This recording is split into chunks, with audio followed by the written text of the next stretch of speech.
So hello guys, it's me Ayush और मैं तुम सभी का वेलकम करता हूं चैनल के एक और ब्रांड न्यू वीडियो में। और आज के वीडियो में हम लोग एक्सप्लेनेशन करने जा रहे हैं वाइकिंग्स के सीजन 4 के एपिसोड नंबर 19 का। So now without wasting any more time let's get on to the explanation. So episode चालू होता है, हम देखते हैं कुछ नए वाइकिंग्स कैटागेट से सामान खरीदने के बहाने कैटागेट के अंदर आते हैं, मगर वो कुछ सामान नहीं खरीद रहे होते हैं, जिसकी वजह से टोरवी को उनके ऊपर शक हो रहा होता है कि आखिर ये लोग क्यों आए हैं यहाँ पे। और थोड़ी देर बाद वो कैटागेट के लोगों के ऊपर हमला करना चालू कर देते हैं और एस्ट्रिड, टोरवी और बाकी के कैटागेट के वाइकिंग वॉरियर्स उनसे लड़ना चालू कर देते हैं और उन्हें आसानी से डिफीट कर भी देते हैं। इसके बाद वहां लगार्था आ जाती है और ये सब देख के वो समझ जाती है कि इन लोगों को कैटागेट की डिफेंस की वीकनेस मालूम चल गई है। इसके बाद सीन शिफ्ट होकर वेसेक्स की तरफ जाता है, जहां वेसेक्स के कुछ सोल्जर्स नॉर्थ एम्ब्रिया के बिशप को, यानी कि उस बिशप को जो कि किंग एला के साथ फाइट कर रहे थे, उनको किंग एग्बर्ट और एथेलवुल्फ के पास लाते हैं। और एथेलवुल्फ उनसे पूछता है कि वाइकिंग्स की आर्मी में कितने सारे लोग थे, और वो बस बहुत सारे वाइकिंग्स बोलने के बाद मर जाते हैं। इसके बाद किंग एग्बर्ट एथेलवुल्फ से बोलते हैं कि एथेलवुल्फ को अपनी आर्मी ले जाके जल्द से जल्द वाइकिंग्स से लड़ना चाहिए। और एथेलवुल्फ कहता है कि जब आपने मुझे आर्मी की कमान सौंपी है तब मुझे फैसला लेने दीजिए। इसके बाद एल्फ्रेड और एथेलवुल्फ का पहला बेटा एथेलवुल्फ से बोलते हैं कि उन्हें भी आर्मी ज्वाइन करनी है, उन्हें भी एथेलवुल्फ के साथ फाइट करनी है, मगर एथेलवुल्फ उन्हें मना कर देता है और बोलता है कि तुम दोनों तो हमारी कंट्री का फ्यूचर हो। और हमें यहाँ पे देखने को मिलता है कि एल्फ्रेड एथेल्स्टन का बायोलॉजिकल बेटा जरूर है, मगर फिर भी एथेलवुल्फ उससे अपने बेटे जितना ही प्यार करता है। इसके बाद एथेलवुल्फ वहां से अपनी आर्मी के पास प्लान बनाने चला जाता है और फिर किंग एग्बर्ट जूडिथ से बोलते हैं कि जूडिथ को एथेलवुल्फ के पास वापस चले जाना चाहिए, क्योंकि अब एथेलवुल्फ ही वो इंसान है जो कि उन्हें और उनके किंगडम को बचा सकता है। जूडिथ बोलती है कि अगर वो ना चाहे तो, और किंग एग्बर्ट बोलते हैं कि अगर तुम नहीं चाहोगी तो मुझे तुम्हारे किंग के तौर पे तुम्हें ऑर्डर देना पड़ेगा कि तुम एथेलवुल्फ के पास जाओ। इसके बाद जूडिथ रूम में आ रही होती है, मगर वो बाहर से देखती है कि एथेलवुल्फ एल्फ्रेड से बोल रहा होता है कि एल्फ्रेड डरे ना, आराम से सोए, सब कुछ सही हो जाएगा।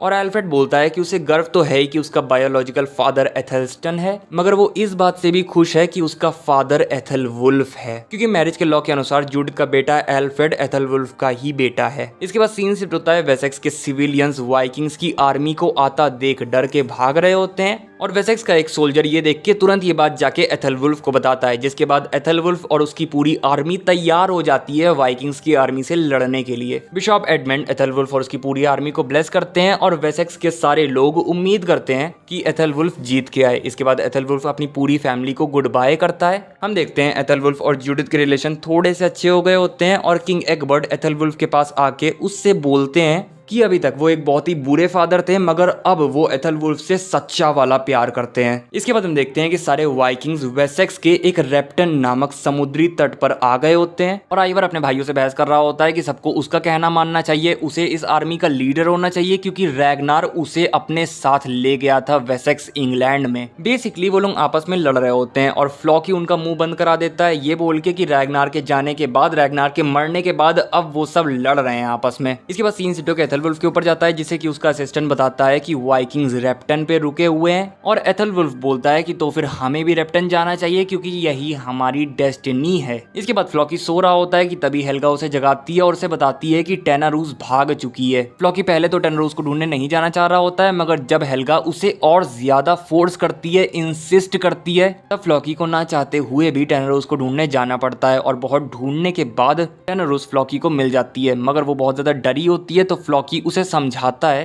कि वो यहाँ पे उसके साथ सेफ है। और फिर फ्लॉकी उसकी सिटी स्पेन के ऊपर अटैक करने के लिए माफी भी मांगता है, जिसके बाद टेनारूस फ्लॉकी के साथ चली जाती है और फ्लॉकी टेनारूस को हेल्गा को लाके दे देता है। फिर सीन शिफ्ट होकर कैटागेट की तरफ जाता है, जहां इस बार कैटागेट के ऊपर बहुत सारे वाइकिंग्स द्वारा अटैक होता है और कैटागेट की आर्मी उन सारे वाइकिंग्स से लड़ने लग जाती है। इस अटैक और इस दुश्मन वाइकिंग आर्मी को लीड कर रहा होता है एगल, जो कि कैटागेट में घुसने के बाद कैटागेट के सिंहासन की तरफ जा रहा होता है। लगातार इस चीज को समझ जाती है, तो वो एस्ट्रिड और अपनी साथी वाइकिंग्स को लेके एगल की तरफ जाने लगती है और रास्ते में आके आग जला देती है, जिससे कि एगल की आर्मी लगार्था की आर्मी के ऊपर अटैक नहीं कर पा रही होती है, मगर लगार्था की आर्मी तीरों से एगल की आर्मी और एगल के ऊपर जरूर अटैक कर पा रही होती है, जिसके बाद एगल की आर्मी हार जाती है और लगार्था एगल को बंदी बना लेती है, क्योंकि लगार्था को एगल से पूछताछ करनी होती है। और दूसरी तरफ हम देखते हैं कि एगल की आर्मी से लड़ते हुए टोरवी जख्मी पड़ी होती है, और यहाँ पे क्लियर नहीं है कि अब टोरवी मर जाएगी या जिंदा रहेगी, मगर आगे के एपिसोड में जाके मालूम चली जाएगा। इसके बाद सीन शिफ्ट हो गया हेरल्ड और हेल्डन के ऊपर जाता है जहाँ हेल्पडन हैरल्ड से बोल रहा होता है कि हैरल्ड प्रिंसेस एलिसिफ को भूल जाए, और अगले सीन में हैरल्ड प्रिंसेस एलिसिफ के पास आके उन्हें माफ भी कर देता है कि उन्होंने हैरल्ड का इंतजार नहीं किया और एक दूसरे आदमी से शादी कर ली। प्रिंसेस एलिसिफ उसे सॉरी बोलती है। इसके बाद प्रिंसेस एलिसिफ का हस्बैंड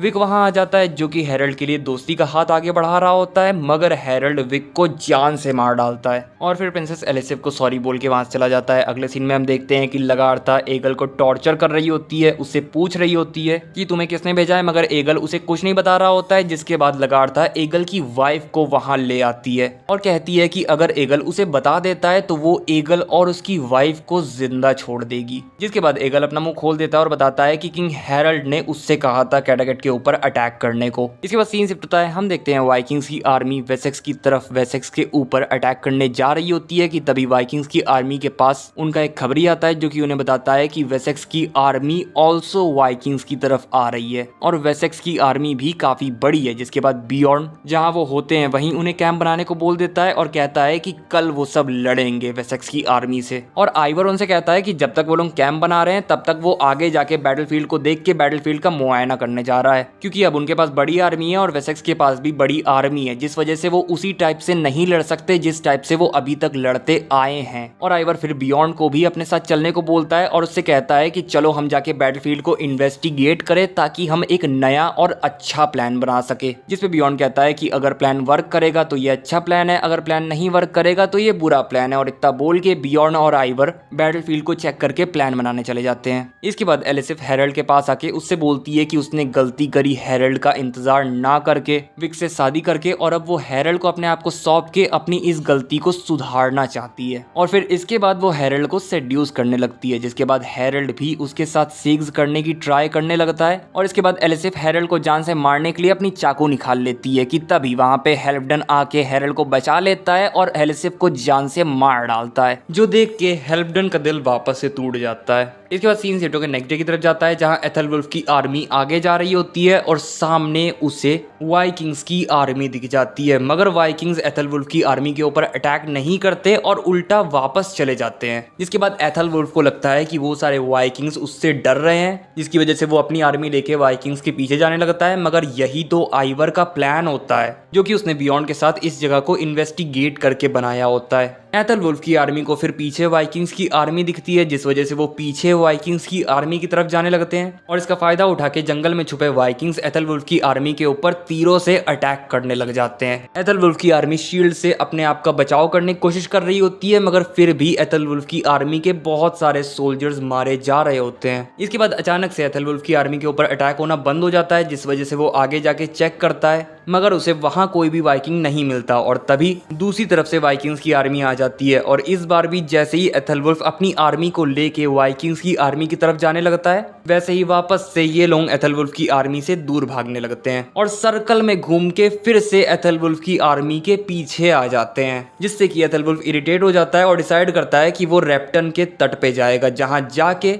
वो वाइकिंग्स की बोट और कैंप को डिस्ट्रॉय कर देगा। मगर यही एक्चुअल में आइवर का प्लान होता है, एथेलवुल्फ को रैप्टन भेजने का। और फिर फ्लॉकी आइवर के प्लान की तारीफ करता है कि आइवर का कितना तगड़ा वाला माइंड है। इसके बाद हम देखते हैं कि जब एथेलवुल्फ और उसकी आर्मी रैप्टन की तरफ जा रही होती है, तभी उनके रास्ते में वाइकिंग्स तीरों से उनके ऊपर अटैक करने लगते हैं, जिससे कि एथेलवुल्फ की आर्मी के काफी सारे सोल्जर्स मारे जा रहे होते हैं। फिर इसके बाद सारे वाइकिंग्स एथेलवुल्फ की आर्मी के ऊपर हेड ऑन अटैक करने आ जाते हैं। एथेलवुल्फ अपनी आर्मी को वाइकिंग्स के ऊपर अटैक करने को बोलता है और इसी के साथ ये एपिसोड यहीं पर खत्म हो जाता है। तो गाइस बस यही था वीडियो। अगर वीडियो अच्छा लगा हो तो लाइक कर देना, चैनल पे नए आए हो तो सब्सक्राइब करके बेल आइकन दबा देना। मैं मिलूंगा तुम लोगों से नेक्स्ट वीडियो में, तब तक के लिए बाय बाय टाटा।